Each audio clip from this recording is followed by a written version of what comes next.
सरहुल को लेकर फ्लाईओवर के पास से हटाई जा रही है अस्थायी संरचना। सरहुल पर्व को देखते हुए सिरमडोली फ्लाईओवर का एक हिस्सा हटाया जा रहा है। बता दें कि सरहुल पर्व 1 अप्रैल को मनाया जाना है। इसके साथ ही सिरमडोली फ्लाईओवर का लगभग 3 महीने से जारी विवाद अब समाप्त हो गया है। सरना स्थल के निकट फ्लाईओवर के निर्माण से कई आदिवासी संगठनों में रोष था। ये मुद्दा बजट सेशन के दौरान भी विधानसभा में उठाया गया था। इसके जवाब में मुख्यमंत्री हेमंत सोरेन ने खुद कहा था कि किसी को चिंतित होने की जरूरत नहीं है, सरकार इस पर उचित फैसला लेगी।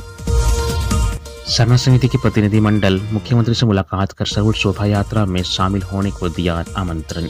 मुख्यमंत्री हेमंत सोरेन से गुरुवार को झारखंड विधानसभा में विभिन्न सरना समिति के एक प्रतिनिधिमंडल ने मुलाकात की। मुख्यमंत्री को प्रतिनिधिमंडल के सदस्यों ने प्राकृतिक महापर्व सरहुल शोभा यात्रा में शामिल होने के लिए आमंत्रित किया। मौके पर मुख्यमंत्री ने अपनी ओर से प्रतिनिधिमंडल के सदस्यों को सरहुल पर्व की हार्दिक बधाई एवं शुभकामनाएं दी। मुख्यमंत्री ने प्रतिनिधिमंडल के सदस्यों से सरहुल पर्व के अवसर पर आयोजित होने वाली शोभा यात्रा की तैयारियों की विस्तृत जानकारी ली तथा विश्वास जताया कि हर वर्ष की भांति इस वर्ष भी सरहुल पर्व धूमधाम से मनाया जाएगा। अनिल टाइगर हत्याकांड मामले में सदन में हुआ हंगामा। भाजपा नेता व पूर्व जिला परिषद सदस्य अनिल महतो उर्फ अनिल टाइगर हत्याकांड का मामला गुरुवार को सड़क से लेकर सदन तक पहुंचा। भाजपा नेता की हत्या को लेकर विपक्षी दल भाजपा आजसू और लोजपा आक्रामक दिखे। सदन के बाहर विपक्ष के विधायक धरना पर भी बैठे और प्रदर्शन किया। इधर गुरुवार को सदन की कार्यवाही जैसे ही शुरू हुई, भाजपा सहित विपक्ष के दूसरे विधायकों ने हंगामा शुरू कर दिया। अनिल टाइगर की हत्या को लेकर सरकार को घेरा। विपक्षी विधायकों का कहना था कि राज्य में विधि व्यवस्था के नाम चीज नहीं है, झारखंड में जंगल राज हो गया है, अपराधी बेखौफ है। और विपक्षी विधायकों को हो हल्ला के बीच नगर विकास मंत्री सुदीप्य कुमार सोनू ने जवाब देते हुए कहा कि अपराध की घटना दुर्भाग्यपूर्ण है। हजारीबाग राज्य में अराजकता का केंद्र बन गया है, राज्य को भाजपा के हवाले नहीं किया जा सकता। मंत्री बोलते बोलते वेल में घुसे और विपक्ष ने भी वेल में आकर विरोध प्रदर्शन करने लगे। विधानसभा स्पीकर ने हो हल्ला के बीच सदन की कार्यवाही को स्थगित कर दी।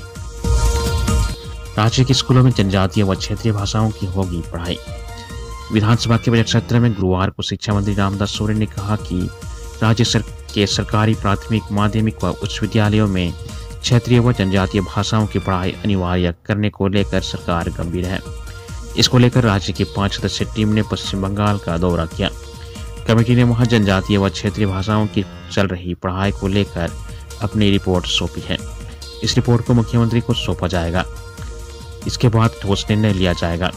उन्होंने कहा कि पूर्व में सरकार की ओर से कराए गए सर्वे की त्रुटि को दूर करते हुए शिक्षकों की नियुक्ति की जाएगी।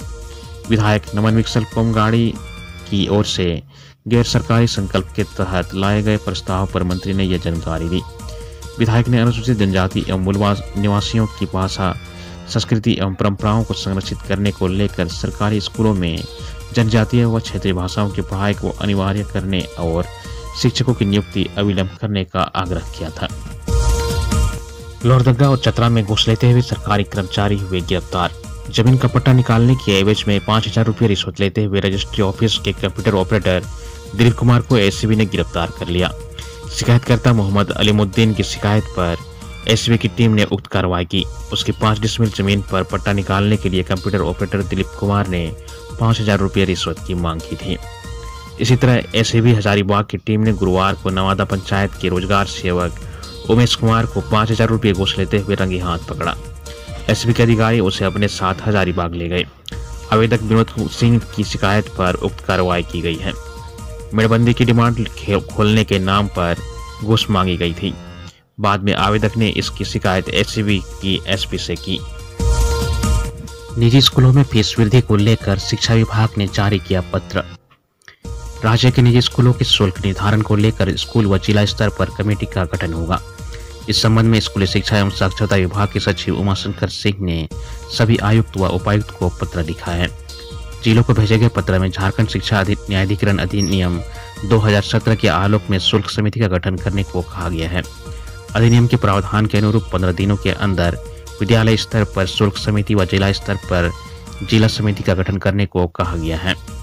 इस संबंध में शिक्षा विभाग को भी जानकारी देने को कहा गया है। विद्यालय स्तर पर शुल्क निर्धारण करने के लिए गठित कमेटी में बच्चों के अभिभावक के साथ शिक्षक भी शामिल होंगे। प्रावधान के अनुरूप निजी विद्यालय प्रबंधन द्वारा मनोनीत प्रतिनिधि कमेटी के अध्यक्ष होंगे। विद्यालय के प्राचार्य, सचिव, विद्यालय प्रबंधन द्वारा मनोनीत 3 शिक्षक व शिक्षक संघ द्वारा नामित 4 माता पिता इसके सदस्य होंगे। सरकार करेगी 3 दिवसीय सरहुल महोत्सव का आयोजन। राज्य सरकार इस बार सरहुल महोत्सव का आयोजन बड़े पैमाने पर करने जा रही है। सरहुल के पूर्व ही पर्यटन विभाग द्वारा पूरे शहर की साज सज्जा की जा रही है। मुख्यमंत्री हेमंत सोरेन ने पूरे शहर को सजाने का निर्देश दिया है। इसी के तहत पर्यटन विभाग 3 दिवसीय महोत्सव का आयोजन करने जा रहा है। यह महोत्सव 30, 31 मार्च तथा 1 अप्रैल को आयोजित होगा। 30 व 31 मार्च को बिरसा मुंडा संग्रहालय, जेल रोड में दिन के 3 बजे से कार्यक्रम आयोजित किए जाएंगे। इसका उद्घाटन पर्यटन मंत्री सुदीप्य कुमार करेंगे। यहाँ सांस्कृतिक नृत्य, थिएटर, नाटक का आयोजन होगा। सोहराय पैदकर पेंटिंग, लाश चूड़ी का निर्माण, पोटरी मेकिंग व डोकरा आर्ट मेकिंग पर कार्यशाला आयोजन किया जाएगा। मुसलमानों ने काली पट्टी लगाकर अदा की जुम्मे की नमाज। रमजान के आखिरी शुक्रवार को राजधानी रांची समेत कई शहरों की मस्जिदों में अलविदा जुम्मे की नमाज अदा की गई। इस खास मौके पर मुस्लिम समुदाय के लोगों ने वक्फ बोर्ड संशोधन विधेयक 2024 के खिलाफ विरोध दर्ज कराने के लिए काली पट्टी लगाकर नमाज पढ़ी। All India Muslim personal law board के आह्वान पर यह विरोध प्रदर्शन हुआ, जिसमें कई स्थानों पर लोगों ने पोस्टर और बैनर के जरिए केंद्र सरकार की नीतियों पर असहमति जताई। रांची की एकरा मस्जिद के खतीब मोहम्मदुल्लाह कासमी ने कहा कि केंद्र सरकार वक्फ बोर्ड अधिनियम में संशोधन करने की योजना बना रही है, जिससे वक्फ की संपत्तियों पर खतरा मंडरा रहा है। उन्होंने कहा कि जो संपत्ति मुसलमान अल्लाह के नाम पर वक्फ करते हैं, सरकार उसमें हस्तक्षेप कर उसे हड़पने की कोशिश कर रही है। उनके अनुसार इस संशोधन से वक्फ संपत्तियों पर निर्भर गरीब और जरूरतमंद लोगों के लिए कई मुश्किलें खड़ी हो जाएंगी। पीएम आवास लाभुकों के आवेदन का डोर टू डोर टीम करेगी सत्यापन। देवघर जिला में पीएम आवास को लेकर टीम के साथ सहायक नगर आयुक्त गौरव कुमार ने बैठक की। इसमें प्रधानमंत्री आवास योजना 2.0 लाभार्थी आधारित निर्माण पीएलसी घटक 1 के अंतर्गत ऑनलाइन PMY 2.0 पोर्टल के माध्यम से नगर निगम कार्यालय में आवेदन लेने का निर्देश दिया।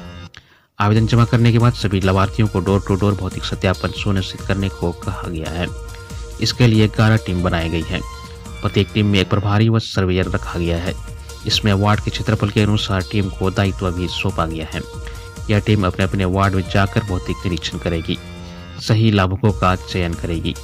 अगर किसी तरह की त्रुटि मिलने पर आवेदन ऑन द स्पॉट रद्द कर दिया जाएगा। इस संबंध में नगर आयुक्त रोहित सिन्हा ने बताया कि नए वित्तीय वर्ष में अब तक पीएम आवास के लिए 4500 आवेदन प्राप्त हुआ है।